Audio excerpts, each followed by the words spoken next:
London থেকে দেশে ফিরে রাজধানীর এই গুলশান এভিনিউর 196 নম্বর বাসায় উঠবেন বিএনপির ভারপ্রাপ্ত চেয়ারম্যান তারেক রহমান।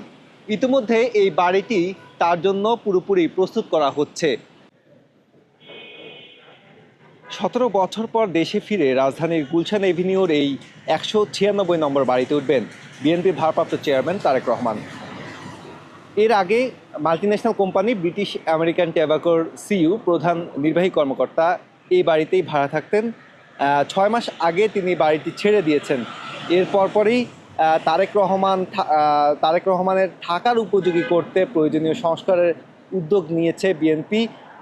সেই ধারাবাহিকতা কিন্তু এই মুহূর্তে আমরা যতদূর জানতে পেরেছি এই বাড়িটির ভেতরে কিন্তু সংস্কার কাজ প্রায় চলমান রয়েছে।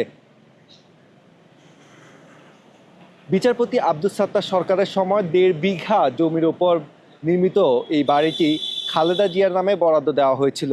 এত বছর বাড়িটি তার নিয়ন্ত্রণে থাকলেও নাম জারি করা ছিল না। অন্তর্বর্তীকালীন সরকার গত 4 জুন বাড়িটির নামজারির কাগজ খালেদা জিয়ার হাতে তুলে দিয়েছেন এবং ইতিমধ্যে এই বাড়িটির নামজারির কাগজ তুলে দেওয়ার পরপরই বাজারের পক্ষ থেকে এই বাড়িটি সংস্কারের উদ্যোগ নেন।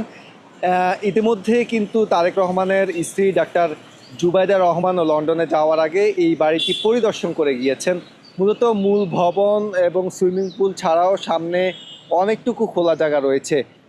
এবং আরেকটি বিষয় হচ্ছে যে ফিরোজার যেই বাসাটি রয়েছে অর্থাৎ খালেদা জিয়ার বাসভবন ফিরোজার সঙ্গেই অর্থাৎ লাগোয়া এই ভবনটিতেই কিন্তু তারেক রহমান উঠবেন এমনটি আমরা কিন্তু জানতে পেরেছি। ইতিমধ্যে ভেতরে কিন্তু বাড়িটি সংস্কার কাজ চলমান রয়েছে। এই বাড়িটিতে আমরা যতটুকু জানতে পেরেছি 3টি বেডরুম রয়েছে, drawing room, dining, living room, swimming pool সহ আধুনিক সুযোগ সুবিধা রয়েছে এই বাড়িটির ভেতরে।